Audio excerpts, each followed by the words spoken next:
Ela é escritora, ela é missionária e ela é psicodramatista. Ela também já dançou para rainha e ela trabalha com adolescentes da Fundação Casa.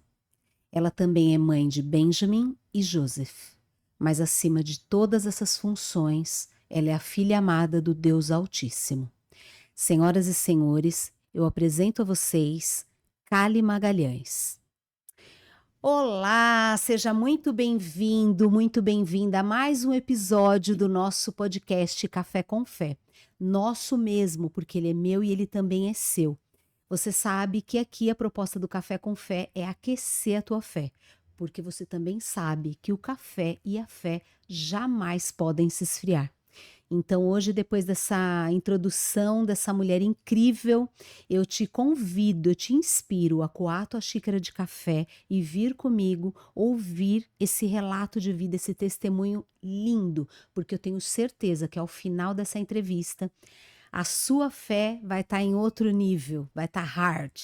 Então, com vocês, Kali Magalhães, minha irmã, minha amada, seja muito bem-vinda. Contei assim os minutos para te receber aqui. Seja Obrigada, muito Cris. bem-vinda. Muito obrigada. Tô sentindo muito bem-vinda. E eu amo café e amo falar da minha história, então tô muito feliz. Que bom. Você concordou aqui com a introdução que eu fiz? Perfeito. Perfeita? Acima de todas as funções, você é uma filha amada do Deus Altíssimo. Sim. Então você já, de onde você quer começar essa história de vida sua tão maravilhosa, que quando você contou para mim nos bastidores, Kali, nem falei aqui para você, quando nós fizemos aquela call e você foi narrando ali para mim, eu fiquei umas 2, 3 horas remoendo, sabe? Colocando tudo aquilo dentro do meu coração, falei, meu Deus do céu, que história de vida, como Deus pensou, né, a sua vida do outro lado do oceano para te trazer aqui, e que amor que você tem por esse país. Pessoal, ela como nós falamos, ela é gringa, ela é inglesa e ela gosta de ser chamada de brasileira. Você está aqui há quantos anos, Kali? 27. 27. Então ela é meio inglesa, meio metade da vida na Inglaterra, metade da vida no Brasil. Então ela é uma inglesa brasileira. Então essa mesa é o seu palco. Fique à vontade. Enquanto você fala, eu já vou começar te coando um café. Porque Obrigada. amigas com um café para amigas. Então a gente já vai iniciar tomando um cafezinho e eu também quero te presentear. Você não estava esperando, né? Não. A caneca Café com Fé. Pode abrir para você ver. Você falou do QR Code do seu livro? A caneca Café com Fé também tem um QR Code aí. Obrigada. E aí você aponta a câmera do teu celular e em menos de 10 segundos você vai para um devocional diário. Olha isso, que lindo. Muito lindo. Eu vou usar todos os dias. Isso aí, não tem desculpa, né? Na hora do café já faz o devocional. Isso. E você que está nos assistindo pode clicar aqui também. E você pode adquirir também a caneca do Café com Fé e fazer o seu devocional diário. Kali, eu vou coar o café enquanto você vai começando. De onde começa a história dessa mulher tão forte? Então, tava refletindo, né, sobre fé, porque eu não fui criada na igreja. Eu fui uma criança, né, eu nasci em 1964, na Inglaterra. E naquela época, você era britânica, então você era cristã, porque você recebeu aquele batismo, né, de bebê. Então, eu fui criada achando que eu era cristã, porque era uma coisa meio cultural, né? Mais do que ter uma fé. Então, eu sempre acreditava em Deus, mas mais como um homem velho sentado em cima de uma nuvem, sabe? Que ficava meio, né, me castigando, assim, verificando que eu não ia fazer a O brigada. que você faz de certo, o que você faz de errado. Isso, exatamente. Vamos brindar? Vá. Deus nos Saúde. conduza. Deus abençoe. E então eu fui criado assim. Não conheci Jesus. Na realidade, eu lembro como criança pensando que Jesus era uma pessoa de um livro de histórias, né? Não sabia que era totalmente que ele era verdade, né? Então, e minha vida era dança. Eu comecei a dançar, fazer aula de balé quando eu tinha 5 anos. E logo depois eu comecei a falar que eu ia ser profissional. Eu queria dançar. E então, quando eu tinha 11 anos, comecei a fazer todos os tipos de dança, depois da escola, todos os dias, sábado também, fazia campeonatos, fazia, né, festivais, ganhava troféus e medalhas e tudo. E, na realidade, é uma coisa que eu não escrevo nos meus livros, porque tem certas coisas que você não pode escrever nos livros, né? É. E a dança, eu acho que olhando para trás, era uma fuga para mim, porque a situação em casa era bem complicada. Eu tinha um irmão mais velho, quase 7 anos mais velho do que eu, que me tratava muito ruim, muito, muito ruim. Ele me abusava sexualmente, ele me abusava emocionalmente, ele me abusava em tudo de jeito. Tipo, eu ganhava medalhas, troféus, chegava em casa, eu mostrava para ele e ele falava: Quem vendeu isso para você? Era um desprezo total, Hum. total. Eu, até hoje, eu não lembro uma vez na minha vida de ele falar uma palavra legal, uma palavra de encorajamento, Seu irmão? nem como adulto.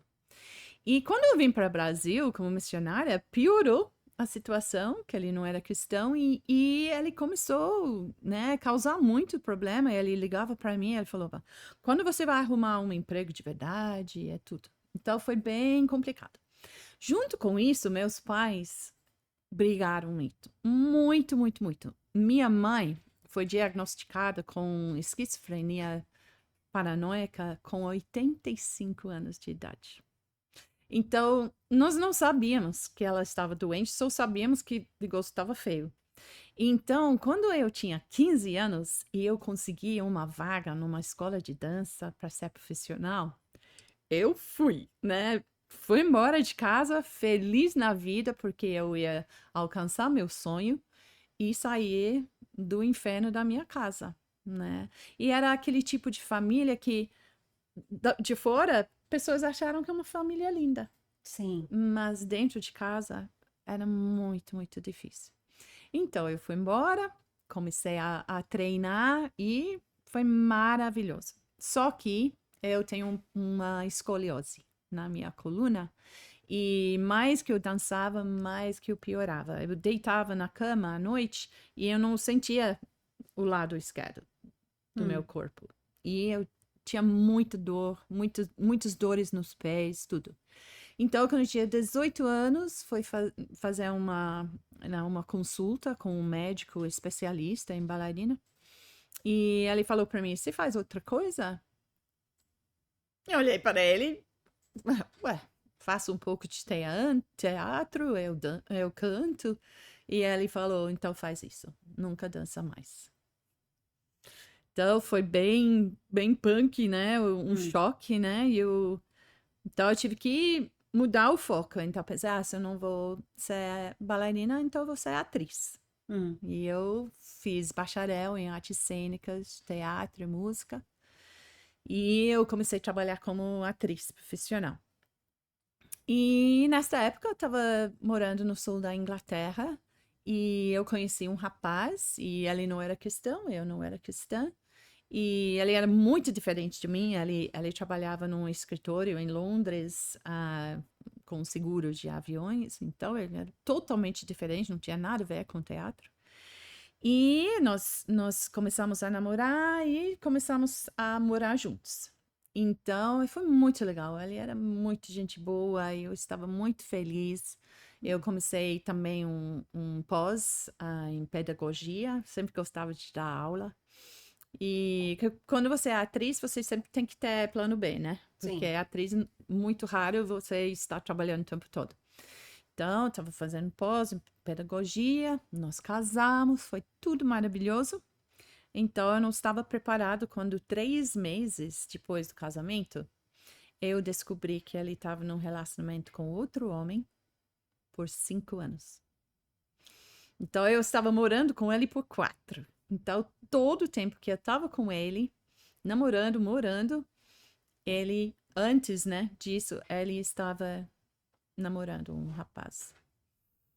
E quando eu descobri, a melhor maneira que eu tenho é de explicar que eu senti que estava numa caverna muito escura, que eu tinha pedido a saída. Não estava nem dentro de um túnel com luz no final. Eu estava totalmente perdida. E eu comecei a beber, comecei a fumar, queria morrer. Você tinha 18? Não, esta agora eu já era, né? Já Depois de tinha mais de faculdade, 20. tudo, eu tinha 25. E eu tava numa depressão profunda, querendo morrer. Pensei, se meu melhor amigo, meu marido faz isso Meu comigo, eu não Deus. quero mais viver, Uma sabe? traição tripla, né? Eu senti a mulher mais Deus. gorda, mais feia, mais horrível do mundo que ele preferiu o homem, sabe? E naquela época, né, isso foi 1990, Hum, né? O homossexualismo não era uma coisa tão aberta igual hoje, sim. então era uma coisa que ele escondia, né, da família, de tudo, né? Hum. Então, e foi muito Deus, porque eles falam aqui no Brasil, ou você acha Jesus pelo amor ou pela dor. É, Eu fui pela dor, né? é. E eu estava morando no sul da Inglaterra, numa cidade pequena. Em todo lugar que eu ia, eu encontrava pessoas e falava para mim: Você já pensou em ir naquela igreja Nova Vida? Você já ouviu falar daquela igreja Nova Vida? Nova vida, nova vida, nova vida. Era Deus, sabe? Ele plantava pessoas no meu caminho para falar desta igreja. E eu já tinha ouvido falar dessa igreja e eu achei que eles eram muito suspeitos, sabe? Porque não era aquela igreja bonitinha, anglicana, com hinos e órgão e tudo. Era Ah, uma igreja que alugava uma sala numa escola nos domingos. E eu já tinha encontrado essas pessoas, né, na faculdade, que faziam batismo na piscina, sabe? Então já estava meio. Não quero nada disso.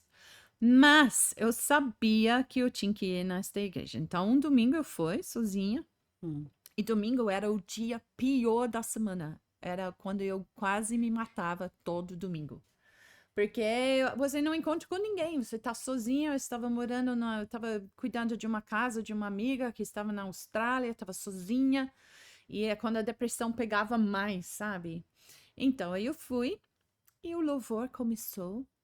E tinha pessoas cantando com os olhos fechados, as mãos levantadas e cantando como se conhecesse Deus, sabe? Aí eu fiquei Uhum. assim: o que que essas pessoas têm? O que elas têm, eu não tenho. E eu preciso. Uau. Foi assim. Um mês depois, eu É. entreguei minha vida para Jesus e eu falei para Deus, eu falei, não quero mais minha vida. Para mim, minha vida já acabou, não quero mais viver. Mas se o Senhor é real, e eu acredito que é, então eu vou entregar minha vida para o Senhor e eu não quero ser uma cristã que senta no banco no domingo e segunda-feira nada muda. Nossa. Eu vou ser 100% para o Senhor. Eu vou servir o Senhor, eu vou onde o Senhor me mandar. Sabe, era uma conversão radical. Deus invadiu minha vida. Eu lembro a noite que eu entreguei minha vida para Jesus, eu estava fumando 30 cigarros por dia. Aí eu sentei no sofá e o casal, eles oraram para mim. Eu senti que eu estava totalmente bêbada. Totalmente bêbada. Eu estava. O Espírito Santo, sabe? Hum. Dentro de mim.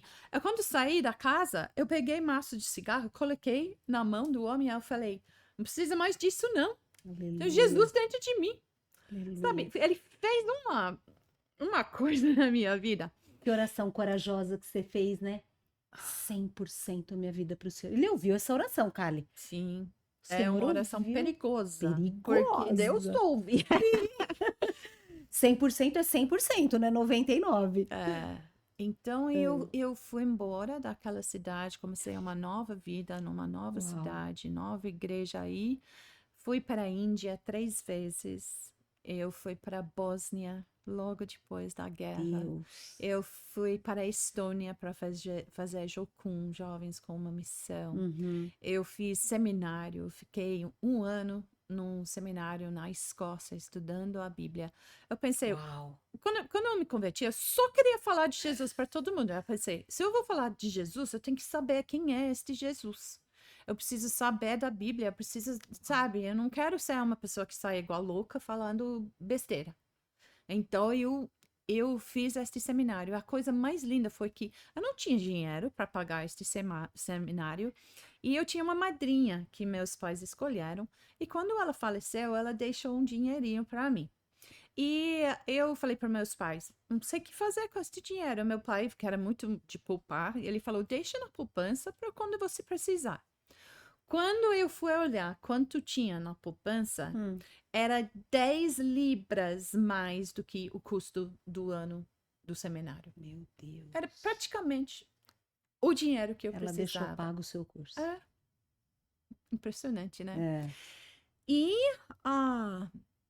foi em 1994. Eu estava deitada na minha cama num domingo à tarde, lendo uma revista evangélica sobre crianças em situação de rua em São Paulo. São Paulo. E a matéria foi muito forte. Explicou como as crianças moram nas ruas, como a sociedade enxerga elas como um problema, como lixo.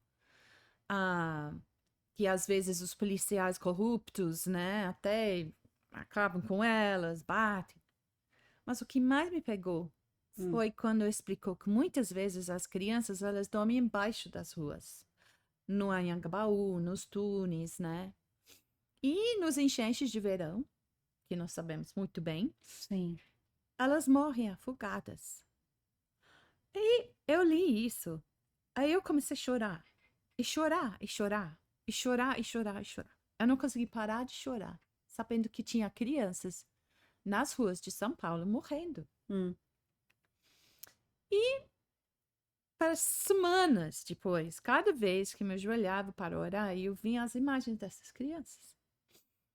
E eu comecei a orar. Eu falei, Senhor quer que eu vá para o Brasil? Para São Paulo?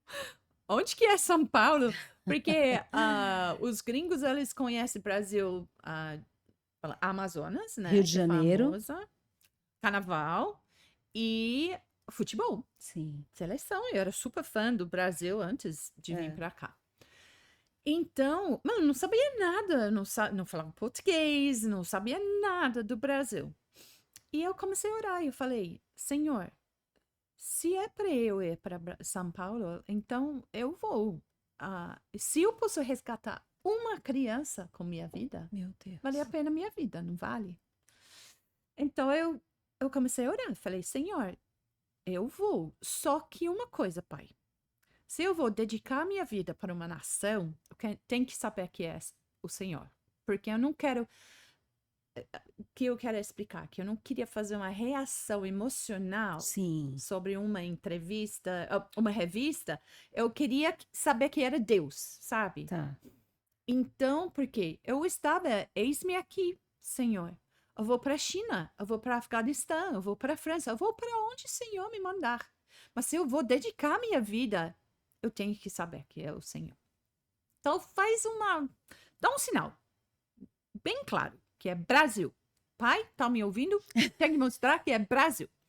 E um dia eu estava andando na rua e eu estava orando. Eu estava até chorando aquele dia, porque eu estava tão desesperado de ter esse sinal, sabe? Porque eu senti tão forte no meu coração, mas eu queria que Deus mostrasse. Você não queria ir por emoção. Exatamente. Só movida pela emoção. Porque hoje qualquer matéria que a gente abre, a gente vai chorar e se emocionar, claro. né? Não, eu queria saber. É. Então eu falei, Deus, escreve nas nuvens. Cali, vá para o Brasil. Aí eu fiquei olhando assim, esperando o formato das nuvens, não tinha nada. Entrei numa loja, comprei uma coisinha, saí da loja.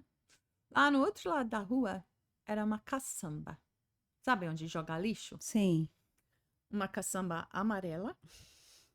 E tinha uma palavra escrito: do lado. Letras maiúsculas, vermelhas, Brasil. Ah,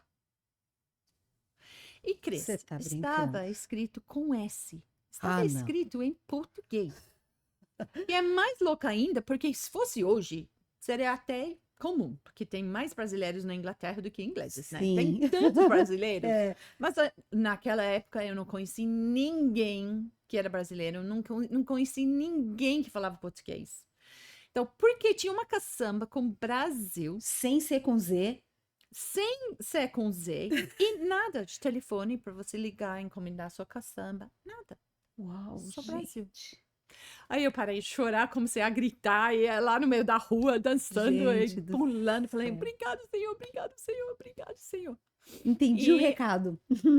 quando você lê meu livro, você vai ler que tinha outras confirmações, que eu até pedi mais. Eu falei, não, mas Deus, pode confirmar isso, tá? Porque eu quero ter certeza absoluta, né? E ele confirmou.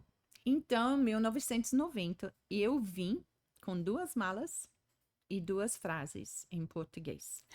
Meu nome é Kali. Onde é o banheiro? Ué, quem eu consigo sobreviver sem comer, mas sem ir no banheiro, não, né? Então, eu comecei a trabalhar numa favela, hoje chama comunidade, né? 9 pessoas assassinadas na primeira semana. Era um choque cultural enorme, mas eu sabia que eu não tinha um pinguinho de medo. Meu Deus. Eu sabia que eu estava no centro da vontade do Senhor.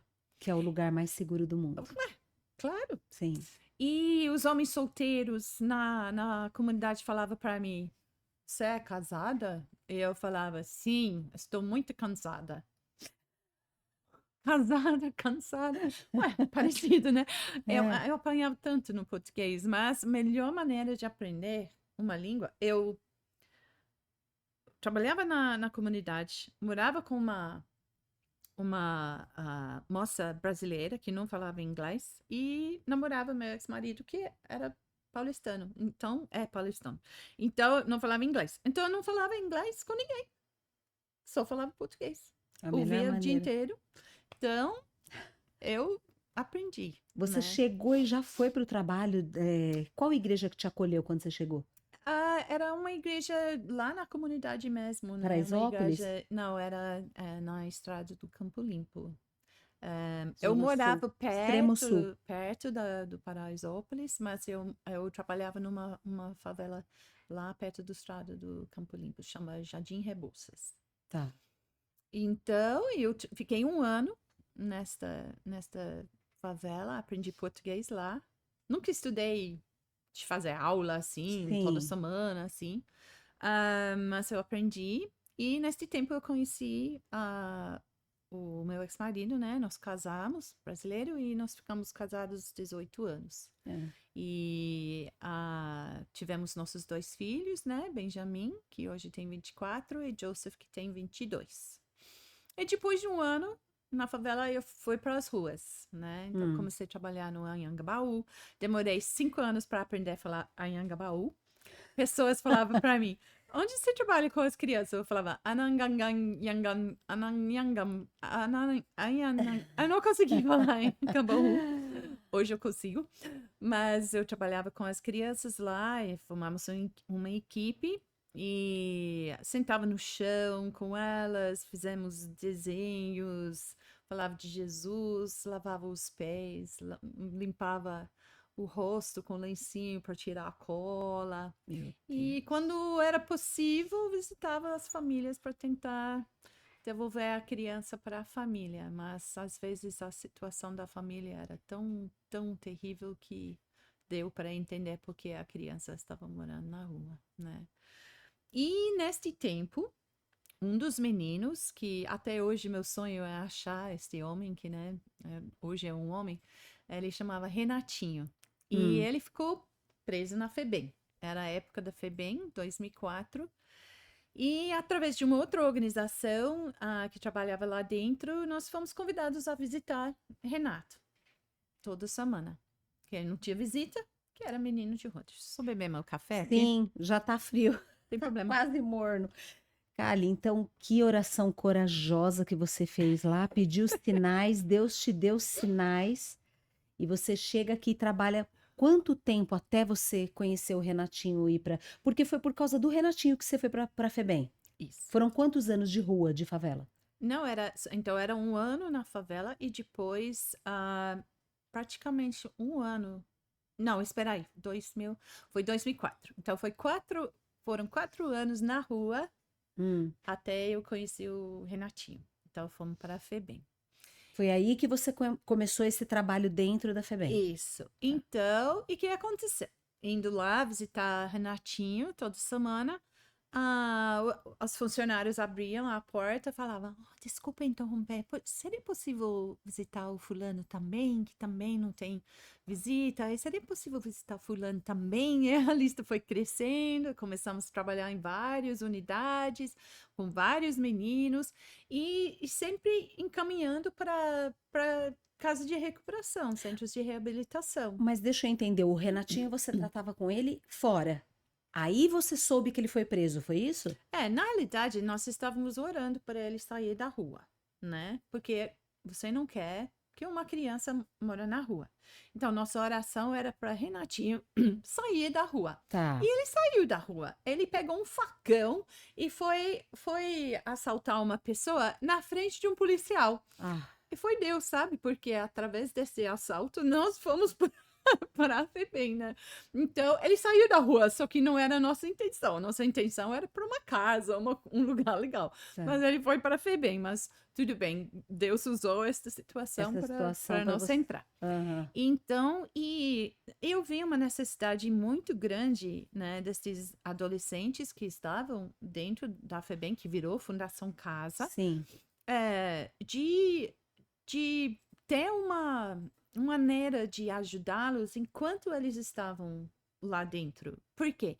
Esses meninos, quando eles saíram, não tínhamos para onde. Nós tentamos abrir nossa própria, né, casa, abrigo, assim, nunca deu certo. E então nós caminhávamos para casas de recuperação. E só que lá era difícil, porque assim que eu chegava, todo mundo achava que eu era cheia de dólares, né? Só este sotaque e os olhos azuis, todo mundo acha que eu sou riquérrima, né? Eu sou missionária, vivo pela fé e que Deus manda. Mas eu chegando lá nos lugares, todo mundo achava que eu podia pagar, né? Vaga para o menino, então foi bem difícil.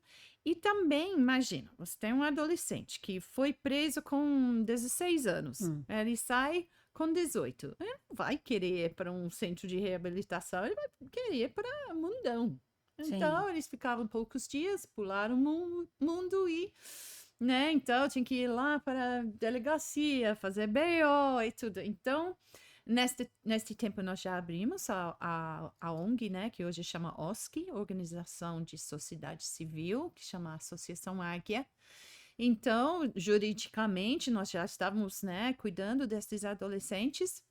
E foi quando eu comecei a orar. Falei, Senhor, quero uma coisa radical. Uma coisa que ajude estes adolescentes enquanto eles estão internados, para quando eles saem, eles já estão com outra mente, né? Sim. Porque, pensa bem, nossos adolescentes, muitos deles vêm de situações de caos. Ou não conhece o pai, né? Nunca conheceram. Sim. Ou o pai está preso, ou o pai foi assassinado, ou o pai é do PCC. Ou é usuário de droga também. Ou o pai é traficante. A mãe está presa. A mãe é do PCC. A mãe é traficante. Ou não tem mãe. Ou não tem pai, a avó que cuida, sabe? Então eles já tá idosa, sim, né? E aí recebe aposentadoria, já é tudo caótico. É um caos total. Então eu falei para Deus, eu quero uma coisa radical. E foi uma amiga minha da Inglaterra que mandou um livro para mim sobre psicodrama. Então, como eu era atriz, professora de teatro, eu sempre queria usar teatro, né? Eu acho que é uma ferramenta maravilhosa. Só que imagina eu chegando aqui, sem falar português. É impossível. Eu tinha que estar dominando a língua. E isso foi em 2012, então eu já estava falando bem.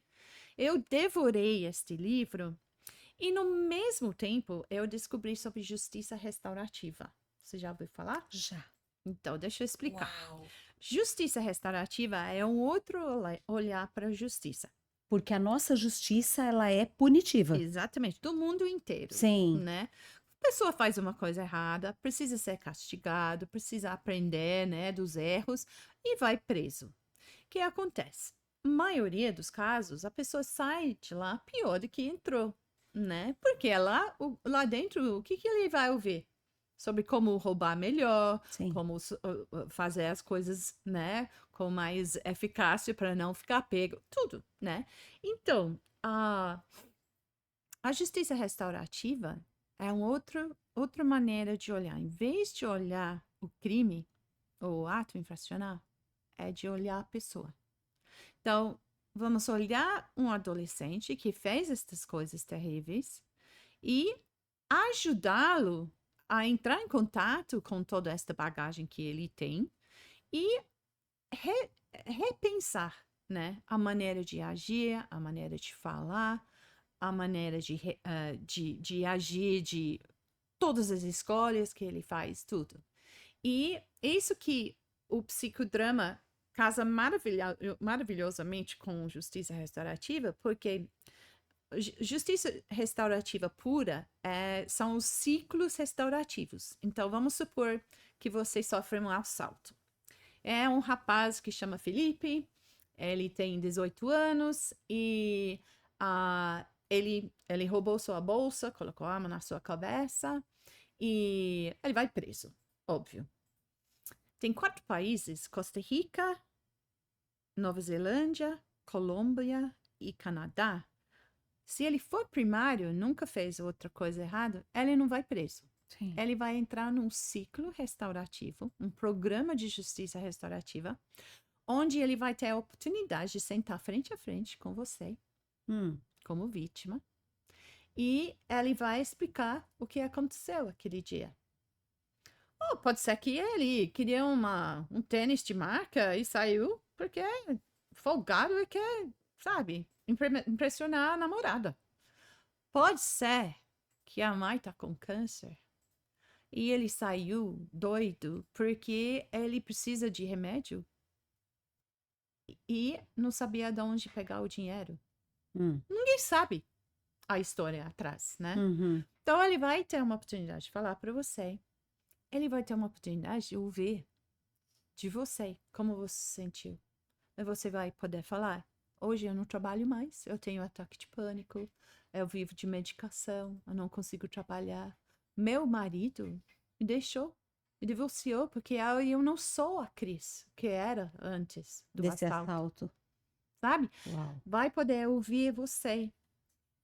A mãe dele, que vai no ciclo com ele, vai ter a oportunidade também de falar: meu filho nunca fez uma coisa assim. Ele sempre tirava nota boa. Eu não reconheço meu filho. Ele juntou com amigos maus e eles fazem essas coisas erradas. E eu estou morrendo, porque eu não sei o que mais fazer com meu filho, né? Vai ter a oportunidade de ouvir da pessoa que você levou, sua filha, que falou: não tenho mais mãe. Ela não sai mais, ela não quer fazer comida em casa, ela não quer sair com as amigas, meu pai foi embora. Então, ele vai ver as consequências deste assalto que ele fez. Vai ter a oportunidade de ouvir o policial, que também está no ciclo. Vai ter a oportunidade de ouvir a diretora da escola. Todo mundo envolvido na vida deste menino. Nossa, Kali, que sensacional isso. É sensacional. Agora me fala, nesses 4 países que você citou, da justiça restaurativa. Colômbia, Nova Zelândia, Nova Zelândia, Costa Rica. Costa Rica e Canadá? Isso. E qual a reincidência? Eu tive o privilégio de sentar com uma juíza da Costa Rica. Foi numa conferência. Ela implementou estes ciclos para os adultos primários. Está com 98% de não reincidência. Só que, então, o que acontece? Só para terminar, ele depois tem a oportunidade de pedir perdão para você. Você não tem que perdoá-lo. Você não é forçado a perdoar. Mas pelo menos ele teve a oportunidade e você tem a oportunidade de perdoar se você quiser. Depois o ciclo vai trabalhar juntos para ele poder restituir. O que é isso? Devolver Sim. o que ele roubou. Por quê? Vamos supor que ele pegou R$200. Ele tá desempregado. Como que ele vai fazer isso? Felipe, o que você quer fazer com sua vida? Ah, meu sonho sempre era ser mecânico. Ah, eu sou policial, tem um vizinho que é mecânico. Então, ele vai juntar o vizinho com o Felipe vai fazer um estágio, vai fazer um curso, pessoas no ciclo vai ajudar a pagar este curso, né? Todo mundo vai assinar um contrato, depois de um mês vai encontrar de novo, ver como que tá o Felipe. E o que acontece? Cara, é muito Ele é lindo porque a sociedade se envolveu. isso, com ele, mas com você também. Mundo ideal, Porque o que cara, mundo acontece ideal. com você, como vítima, você precisa ser cuidada. Porque Sim, muitas vezes cuidamos do agressor, da pessoa que fez a coisa errada, bota ele na cadeia. E isso não resolve nada para ele, mas também não resolve para você. não, o Porque quando ele Estado, sai, como você vai sair na rua? perfeito, Então você também é contemplado, que é muito importante. perfeito. Então, Porque é isso, só para a gente fazer uma pausa para explicar, é exatamente assim que segue a justiça no Brasil, né? O agressor, a vítima, ele enfia na cadeia, vai lá de qualquer jeito, a reincidência é altíssima. sai pior? E a vítima, o Estado vira as costas para essa vítima. E Exatamente. você narrou uma coisa que é muito comum. As pessoas que são assaltadas, principalmente, é hediondo, é hediondez de entrar numa casa, Sim, né? Nunca mais essas pessoas se recuperam. exatamente. As pessoas vendem a casa a Trauma. qualquer preço, Sim, traumatiza a família inteira, ou sim. seja, o Estado não cuidou da vítima, não cuidou do agressor, o ciclo continua. Sim. Então, a justiça punitiva, ela não tem um resultado eficaz na sociedade. Não. Agora, a restaurativa nesses 4 países, você me falar 98%, eu tô chocada. Porque eu sou É, formada de em Costa direito, Rica. mas eu não sabia disso. Aqui no Brasil acontece, né? Tem vários lugares onde acontece um pouco, no sul do Brasil, tá A mais justiça forte. restaurativa, Tem, acho que em Barueri tem também. Mas só para terminar, o que acontece? Então vamos supor que ele começa a trabalhar como mecânico tá, e ele vai devolver para você R$ 20 por mês, R$ 50 por mês, até ele conseguir pagar o que ele pagou. Então, nosso trabalho na Fundação Casa é baseada nessas teorias de justiça restaurativa. ok. Nós não sabemos o BO do menino. Fazemos questão de não saber. Nós podemos sentar e abrir todas as pastas deles e saber todos os BOs deles. Só que, como trabalhamos com psicodrama, que é espontâneo, Tá. né? Uma vez uma funcionária, ela sussurrou para mim, ela falou, Kali, todo mundo lá desse grupo é assalto à residência. Eu falei, ai, que pena que ela falou, porque agora eu vou querer direcionar todas as cenas, eu vou querer Sim. botar todo mundo lá amarrado em casa, né, vítima de assalto em residência, e não é necessariamente isso que ele precisa.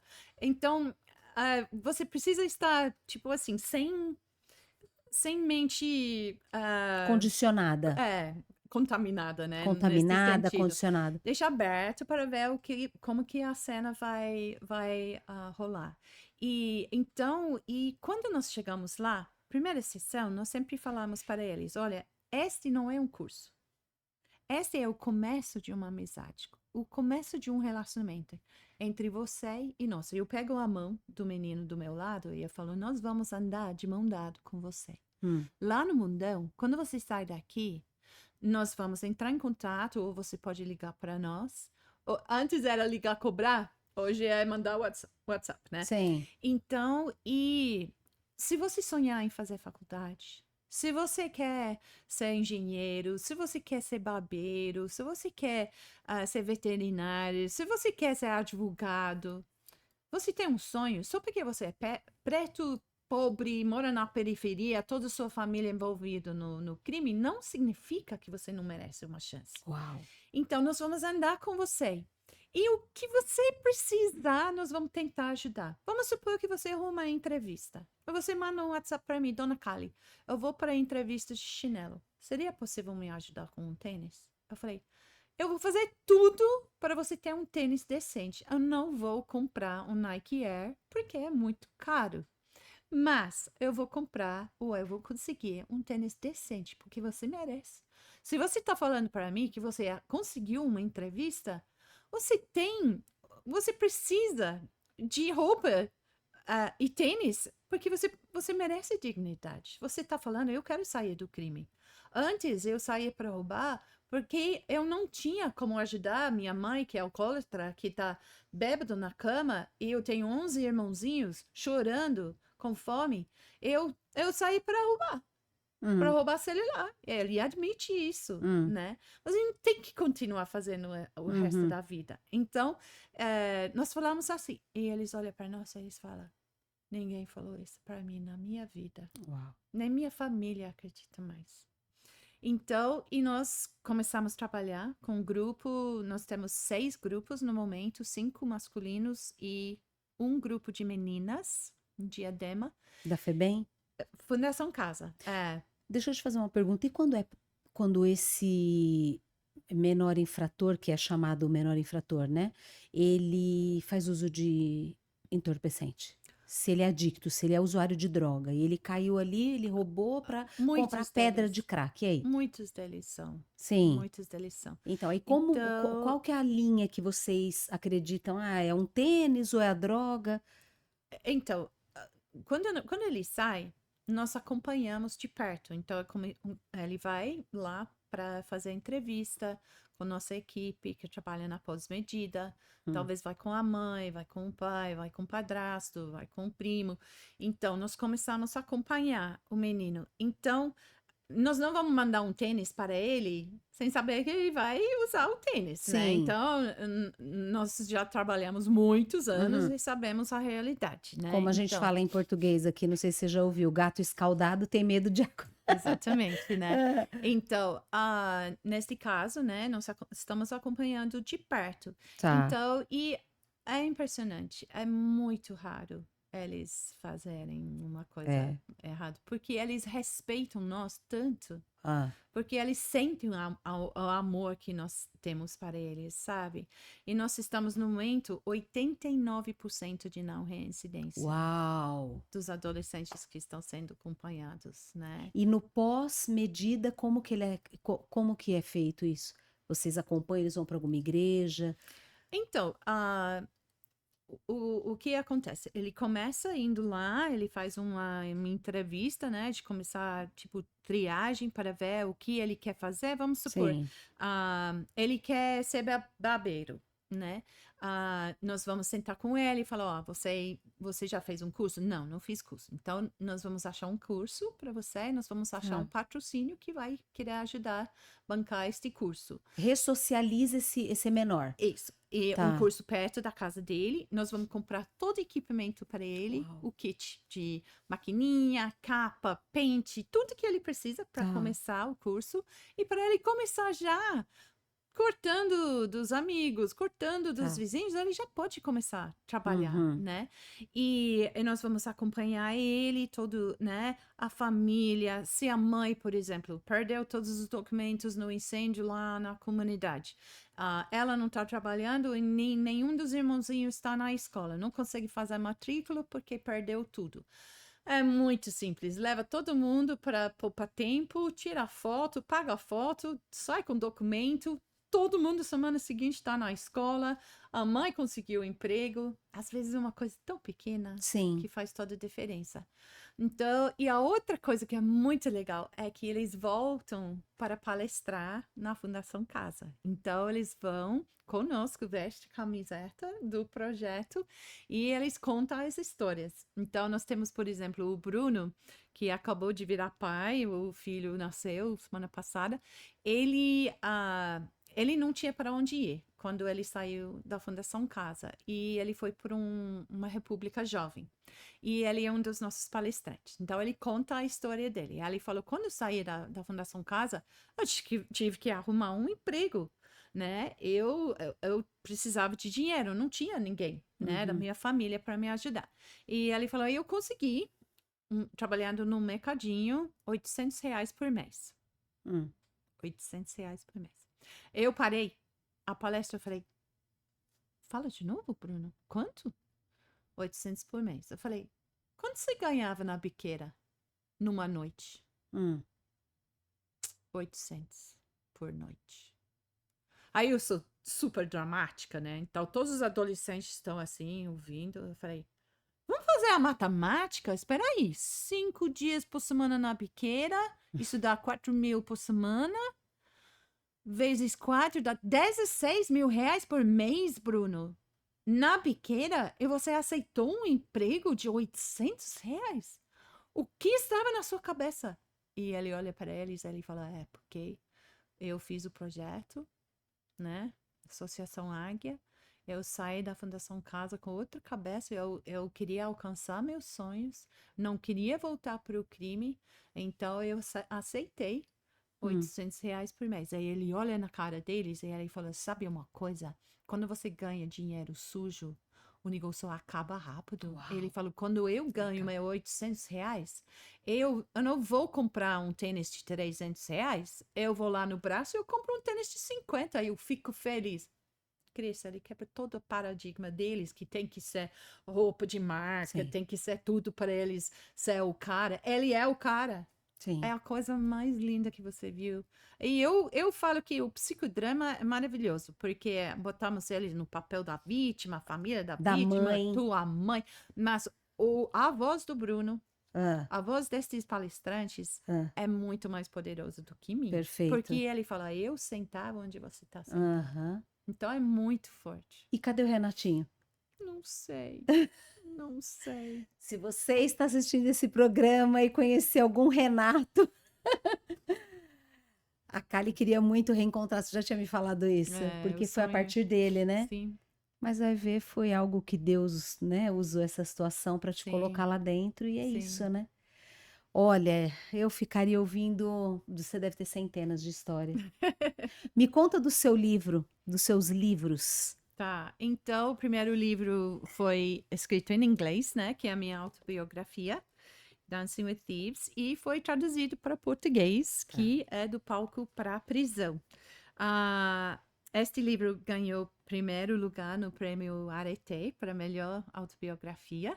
Aí eu já assinei contrato para virar filme de cinema também. Uau.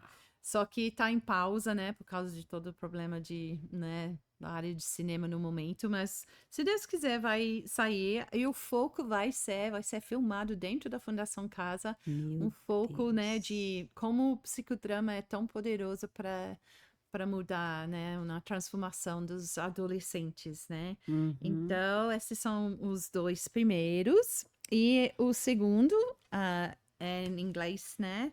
Este livro é baseado na história da Maria da Betânia, quando ela pegou o frasco de perfume e derramou todo o perfume no Jesus. Ela deu tudo, né? Mesmo criticada, tudo. Ela deu tudo que ela tinha. Então, quando eu vi esta história, eu também queria fazer isso com minha vida para Jesus. E são histórias de milagres que já aconteceram na minha vida, é autobiográfico também. E no final de cada capítulo tem uma série de perguntas e um QR Code para você assistir um vídeo sobre o conteúdo, né, tudo do capítulo. E esta é a versão em português, Amor que transborda, Amor que transforma, né? Então, esses são os dois livros. Agora eu vou começar o terceiro, vai ser o livro do projeto. Vai ser como se fosse um Uau. manual para outras pessoas usar nosso material. Empresta esse daqui só para eu mostrar para o público, Kali, depois você vai assinar para mim. Ela me presenteou do palco para a prisão, né? Por que do palco? Acho que passou batido, ela não contou aqui, mas aos 17 anos ela dançou para a Rainha Elizabeth lá Londres. em Londres. Então, por que do palco à prisão? Justamente porque ela sai de um ambiente artístico, de um ambiente bailarina em Londres e vai para as prisões aqui, né? Deus pensou a vida da Kali de Londres para as favelas de São Paulo. Então, eu lembrei muito, eu nem sabia que você falava de Maria de Betânia ali no livro, mas você contando me remeteu exatamente a essa história, porque você entregou o seu tudo. Você entregou o seu tudo, né? Que quando você fez essa oração corajosa, ali você derramou o seu melhor perfume para Jesus. Pode Amém. ter certeza que você fez isso, minha irmã. Então, do palco para a prisão, eu já vi esse livro em algumas livrarias por aí. Eu vou deixar link aqui na descrição do vídeo. Amor que Transborda, Amor que Transforma também. Eu vou deixar link aqui para vocês lerem a história autobiográfica. Foi maravilhoso ouvir tudo isso que você contou, minha irmã. Obrigada. Foi Obrigada. lindo ouvir tudo isso. Uma história de ressignificação, uma oração corajosa. Eu quero te fazer uma pergunta antes da gente caminhar para o fim. Quando você me emocionou demais, demais ali atrás, quando você falou da sua. Você estava lendo ali a revista e você sentiu um chamado de Deus para cá. Hoje, eu não sei se eu que não estou vendo isso, mas eu não tenho visto pessoas se converterem desta forma, Kali. Eu, quando eu me converti também, foi radical. Foi muito radical minha conversão. Eu mergulhei assim, eu queria saber tudo, eu queria ler a Bíblia inteira. E eu tinha filho pequeno, meu menor tinha 40 dias, eu ficava lendo, eu queria devorar aquilo, porque eu queria saber mais de Jesus. É igual quando você torce por um time, né? Você quer saber tudo do seu time, a pessoa que é corintiano, meu marido é corintiano, sabe toda a escalação do time e tal. E por que que os crentes estão tão frouxos, tão mole? Ao que você atribui isso, minha irmã? As pessoas não estão intensas com Jesus. Eu vejo a sua intensidade. Eu não quero falar de mim mesma, mas eu tenho esse amor pelo perdido também. Hoje a gente não vê as pessoas se entregando tanto. São raríssimas as pessoas. Existe? Claro que existe. Aqui no Café com Fé eu já entrevistei várias mulheres. Ontem foi ao ar um episódio de uma mulher também, Andréa Salles, que também, 23 anos na drogadição, entregou a vida para Jesus. Hoje ela resgata a gente da droga. Então, você tem algum conceito disso? Por que que as pessoas não estão tão intensas com Cristo? Eu acho que depende muito de personalidade, né? Eu acho que tem pessoas, eu acho que às vezes que são muito, né, de entregar. Eu acho que isso tem uma Mais coisa a ver. coléricas? É. Ah, Mas eu acho que também acho que falta discipulamento. Porque quando a pessoa ora perfeito. uma oração, Hum, isso não é tudo, né? O que acontece depois é o importante, né? Daquela pessoa aprender o que é ser cristã mesmo, né? Então, acho que falta discipulamento nas igrejas. E a outra coisa é que é difícil explicar. Eu acho que você vai para um lugar tipo Índia, hum, lá, virar cristão, você perde sua família, uhum. você perde seu trabalho, você perde sua comunidade, até perde sua vida. E uma pessoa que vira cristão, vira mesmo. Aham. Aqui é tão fácil, né? Orar, tipo assim, Você não perde nada. não perde nada. Então eu não sei se isso tem uma coisa a ver também. Mas eu acho que a situação de discipulamento é a chave, né? Para a pessoa não só orar uma oração, mas eu acho que isso é Que lindo fundamental. isso que você falou, O- Kali. É muito verdade Eu queria isso. falar só rapidinho que se alguém gostaria de ler um dos meus livros, se quiser comprar comigo, Ah, ajuda, sim. né, no meu sustento, em vez de Sim. abençoar a Amazon. E, e eu autografo e mando pelo correio, tudo Ai, particular, que linda! especial, né? Público do Então, Café com Fé, vocês vão comprar o livro da Kali, eu vou deixar a descrição no vídeo, e aí vocês compram diretamente. Aliás, Pedro, já pode colocar o o, Instagram. o Instagram dela, o arroba dela, neste momento do vídeo, para que as pessoas comecem a seguir a Kali, porque o Instagram dela é todo direcionado para esse trabalho maravilhoso que ela faz. Então, você que está nos assistindo, abençoe a missionária. Né? Ela escreveu esses 2 livros autobiográficos de toda essa história que ela conta aqui para nós e muito mais. E isso é uma maneira de você estar contribuindo com esse trabalho que ela faz lindamente dentro da Fundação Casa, né? Com o psicodrama, com a justiça restaurativa, que é algo novo, não é tão novo, mas que é lindo e que tem, olha só o que ela falou, 89% de não reincidência. Só de você saber disso, você já tem que abençoar a vida dela, né? De estar indo lá. Então, você tem coragem de entrar dentro de uma fundação casa e evangelizar e tratar esses meninos? Talvez não, e não é o seu dom e tá tudo bem. Mas uma maneira de você estar lá dentro é abençoando a missionária que está lá dentro, fazendo esse trabalho tão lindo, tão minucioso. Kali, que história maravilhosa, que testemunho lindo. Eu costumo falar aqui no Café com Fé, eu pedi isso para Deus. Eu falei, Senhor, Deus me deu esse norte do Café com Fé quando eu comecei, que eu ia falar com mulheres comuns, mulheres ordinárias que têm um testemunho extraordinário. Então, você está aqui por isso. Queria honrar a vida da Tina Costa, maravilhosa, que me apresentou. Maravilhosa, já esteve aqui, contou a história dela lindamente. Honrar a vida de várias mulheres. Eu cito muito um livro do pastor Joel Angel, que ele fala para a gente nunca sonegar a honra. Então, eu não quero sonegar a honra para Tina, que me indicou a sua vida, a sua história, falou, você vai amar conhecer a história da Kali. É uma mulher que tem somado na minha vida, Tina. Tina, seja honrada, minha irmã, você é maravilhosa. E assim, honrar a vida de pessoas que você citou aqui, que eu nem sei se esse episódio vai chegar, mas eu não quero sonegar a honra. A pessoa que falou de Jesus para você, que te convidou para ir para a igreja. Sim. Essa pessoa que te convidou, ela não, você sabe o nome dela? Então, várias pessoas. Que te Eu convidaram lá encontrei na loja, Inglaterra. na cabeleireira, no dentista, tantas Você pessoas. vê, Deus direcionou para colocar na minha frente e falar, vai para aquela igreja Nova Vida. Deus tinha algo grandioso com você e foi usando a vida de várias pessoas para você estar lá naquele dia. Sim. E também a pessoa que te mandou o livro do... como que é o nome dela, sua amiga? Anne. É Anne. Cheio de sotaque. Que linda. Então você vai compartilhar esse vídeo com ela e vai chegar nela. Seja honrada, querida. Que essa honra chegue até você, porque foi através de um livro que chegou na vida da Kali e que tudo isso tem acontecido. Olha como reverberou na vida desses jovens na cidade de São Paulo, presos na FEBEM, né, na Fundação Casa Hoje, através da sua vida, de um direcionamento assim, Kali, lê esse livro.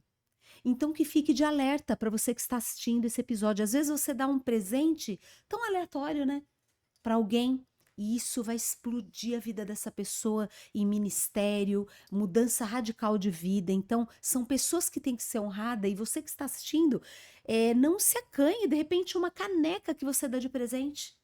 Um livro, um devocional, um presente aleatório que vai fazer tanta diferença na vida dessa pessoa. Então, que a gente não se acanhe de abençoar a vida das outras pessoas. Kali, você é um presente na minha vida. Obrigada, eu amei te conhecer. Ouvir a tua história, assim, me encheu de esperança. Muito obrigado. Deus, obrigado. Deus seja louvado pela tua vida, do dia que você leu essa revista, conheceu a cidade de São Paulo, você foi... Deus te pensou, né? De Londres para São Paulo. E hoje você tem um amor pelo Brasil, um amor por São Paulo. Ela quer falar sem sotaque, mas o sotaque dela é uma delícia. Até o vestido dela, toda brasileira. Gente, nós temos que honrar essa mulher, porque ela tem feito um trabalho que muitas vezes nós, paulistanos, brasileiros, não fazemos. Deus te tirou de lá para abençoar essa nação. Que a sua vida seja honrada, Kali. Obrigada, eu sinto muito honrada. Muito Deus seja louvado pela tua vida. Obrigada.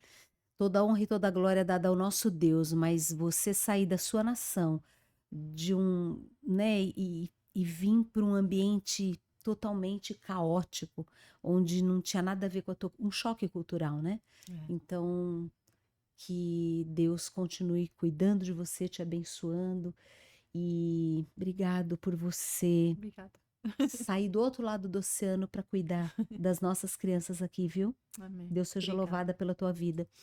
Olha, você tem um minutinho naquela câmera, se você tiver que dar um recado assim para quem está nos ouvindo, o recado que tiver no seu coração, seja um versículo, uma canção, o que você quiser falar, aquela câmera é tua.